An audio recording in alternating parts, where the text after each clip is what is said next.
मैं वहीद अंसारी रहबर टाइम्स में आपका स्वागत है।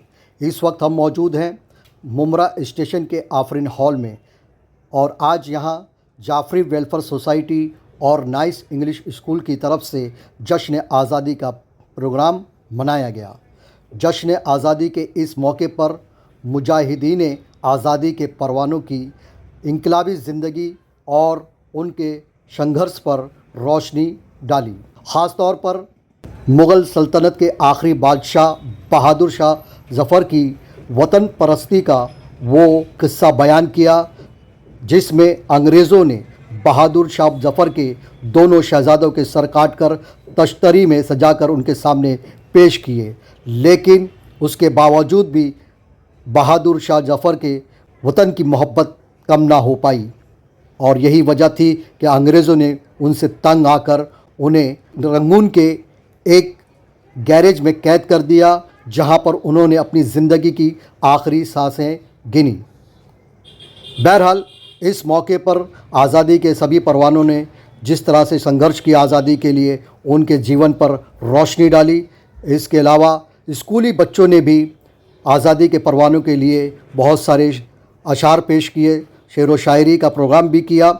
बड़े ही शानदार तरीके से जश्न आज़ादी का ये प्रोग्राम मनाया गया। इस मौके पर मुमरा की जानी मानी हस्तियाँ मौजूद थीं, सियासी और समाजी तमाम तंजीमों के लोग इस वक्त मौजूद थे और प्रोग्राम को काफ़ी शानदार तरीके से पेश किया गया। इसकी चंद झलकियाँ हम आपको अपनी इस खबर में दिखाएंगे।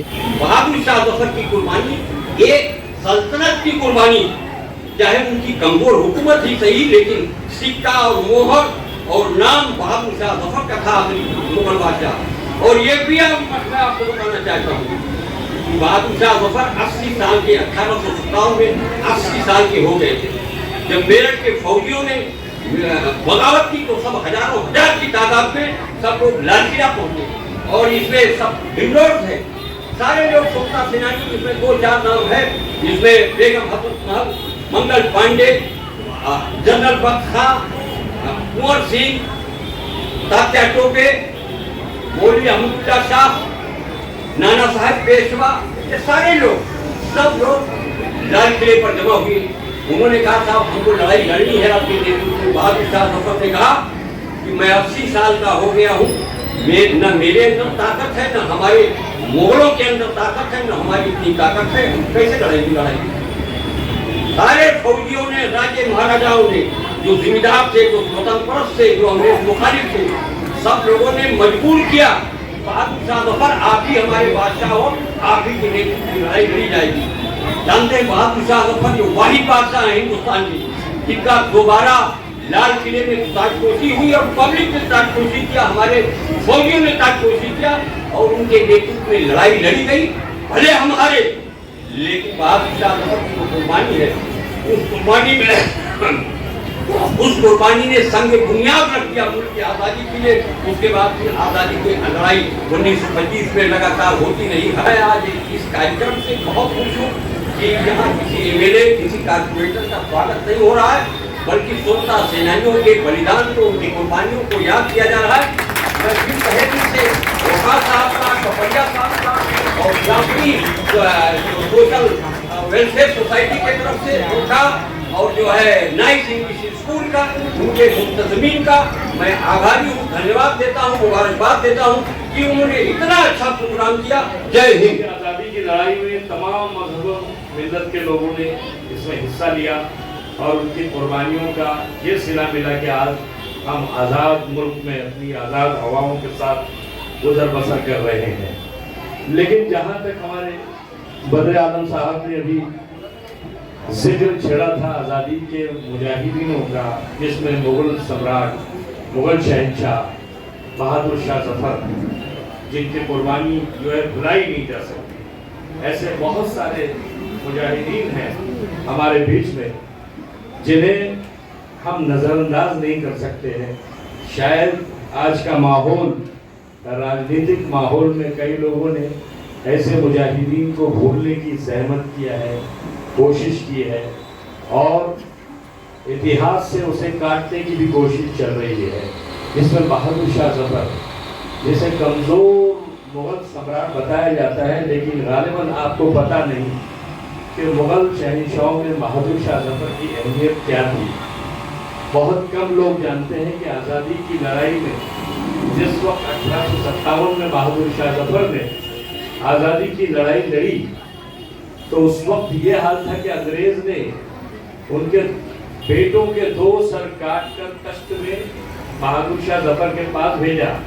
देखिए ज़र्फ और हिम्मत की बात बता रहा हूँ कि जिसे ये कहा जा रहा है कि कमजोर शहंशाह थे मुगल के, उस शहंशाह की दिलेरी और उसके जज्बे को सलाम करना पड़ेगा आपको। मैं वो किस्सा सुनाने जा रहा हूँ कि बहादुर शाह जफर के सामने अंग्रेज ने तख्त में सर काट कर उनके बेटों का भेज दिया कि ये देखो, ये तुम्हारे लिए गिफ्ट भेज रहे हैं। बहादुर शाह जफर ने अपने बेटे के बालों को ऐसा, कटे हुए सर को ऐसे उठाया और ऐसा फेंक दिया है, अपने बेटे का सर, दोनों बेटे का सर ऐसे फेंका है और कहा हम राह खुदा में जिसे दे देते हैं उसे वापस नहीं लेते। ये जज्बा किसी आम आदमी का हो नहीं सकता। ये मुगल शहंशाह का जज्बा। बहादुर शाह जफर के बारे में आपको मालूम होना चाहिए, बेहतरीन शायर, बेहतरीन इंसान और अपनी आवाम के लिए दर्द रखने वाला एक मुजाहिदीन था, जिसे हम सलाम करते हैं। जय हिंद, जय Maharashtra.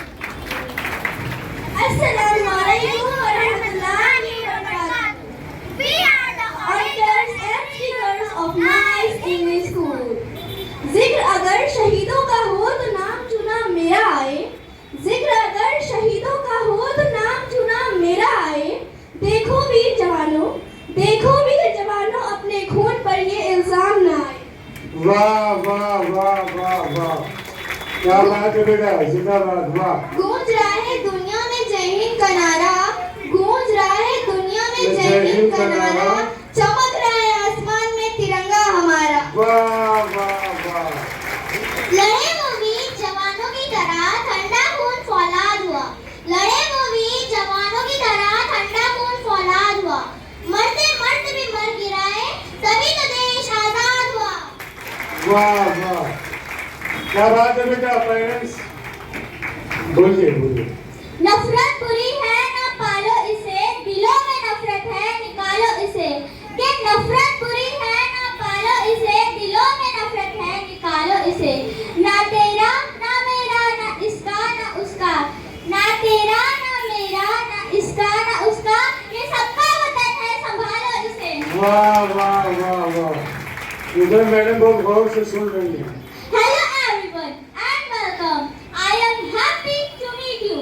I am known as Padri Amna Muhammad Rafi, the disciple of Nice English School, currently in 8th grade. The theme for today is notable contributions of Muslim rulers in India's development. Hey everyone, it's nice to meet you and it's my pleasure to introduce myself. You can call me Sheikh Arifa Abdullah and I am the student of Nice English School. I am recently in 8th standard. Today we embark on thoughtful exploration of social and cultural reform. Hello everyone, I am Jasmine Banu Nisar Ahmad and I am from 8th standard. Today I will be discussing about Mughal Empire. Myself Syed Samaira from Nice English School, and today I am here to tell you some information about the contribution of Muslims to improve India. So let us begin. Al-Tabas introduced the ICTA system, a form of land, revenue and administration. Alauddin Khilji implemented market control policies and price regulation to combat inflation. Thank you बेटा। Akbar introduced the Mansabdari system, a bureaucratic framework combining military and civilian administration.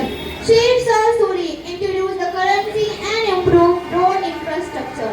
Akbar implemented a centralized revenue system, ensuring fair tax collection based on land productivity. Shah Jahan boosted Indian commerce by encouraging craftsmanship.